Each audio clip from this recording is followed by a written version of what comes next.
question is, how's Jack tracking for this weekend? Yeah, look, Jack's tracking great. He'll play footy. He's going to play in the VFL.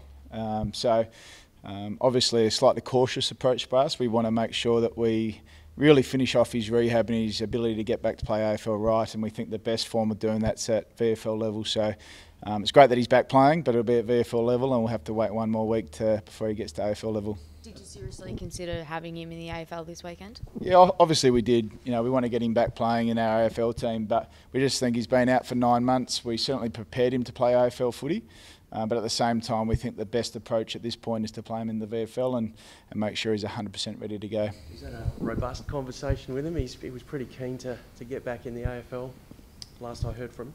Yeah, absolutely. He wants to play AFL footy. Of course he does. He's a determined, competitive young man.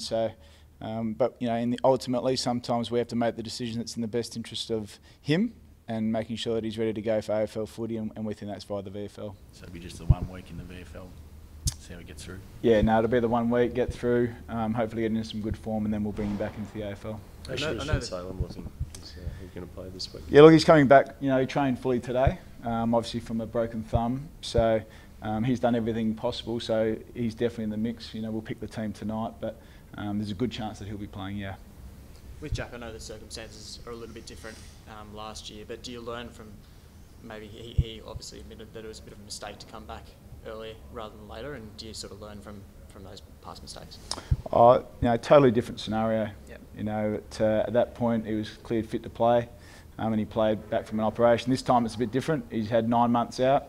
He's obviously had a really long period on the time, so just enabling us to get a bit of game time into him. So this is a totally different scenario. So we judge every scenario at its own accord, and this one's purely based on getting some game time into him. Hogan left the track a little bit early. Was that just anything sinister there? Or? Yeah, no, just precaution. He's had a pretty heavy load all season, and obviously did a great job to get up last week with his ankle. So just on a little lighter load this week and get himself right for the weekend. How was he with the commentary around the incident with him last week? He was disappointed, and we were as a footy club. The reaction was excessive. Clearly the vision shows what happened, so I don't think I need to go into what the vision showed, but the commentary was excessive, and he didn't like it, we didn't like it, and we stand by Jesse on those feelings. Have you rated Tom McDonald? Obviously long time out, but he gives you so much, doesn't he? Yeah, he does, and he's given us great flexibility. Obviously having Sam Wiedemann come in the team and Tom playing along with Jesse gives us some great options forward of centre, but also his ability to play up the ground through the midfield also helps us as well. So he provides that versatility and flexibility, but also a really good forward option as well. Getting close to I guess nailing down what you think is your perfect forward setup? Look, we're getting closer. I think the first 6 or 7 weeks you test and learn and you understand your team and trying to find the strengths of things that work for you. We think we're getting closer to that. Obviously getting Tom McDonald back and obviously Jack in another week, we're starting to get a full complement of players available to play. So we feel like we're learning a lot about our playing group. Angus Brayshaw through the midfield again has been a huge bonus in the last few weeks. So we feel like it's getting closer, but we've still got some work to do.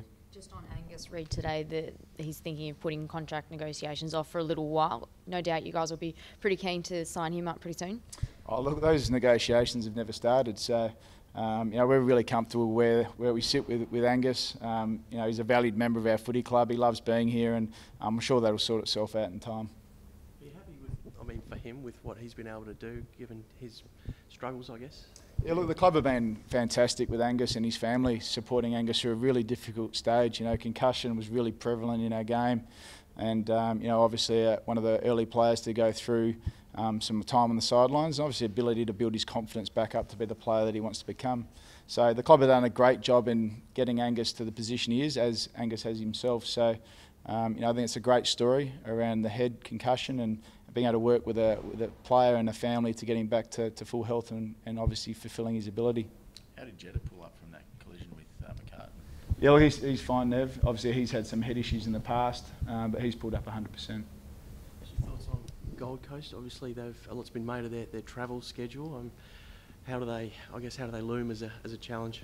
Well, I think Stewie Jew's done a great job. They're clearly a contested ball team. You look at their numbers and their stats, and they bring the game back to a contest, which is they're building their game around that. and they obviously take the ball forward. So they've done a fantastic job so far. They're highly competitive in all their games, and we know what we're in for. It's a different game this week, and it's going to be a highly contested game.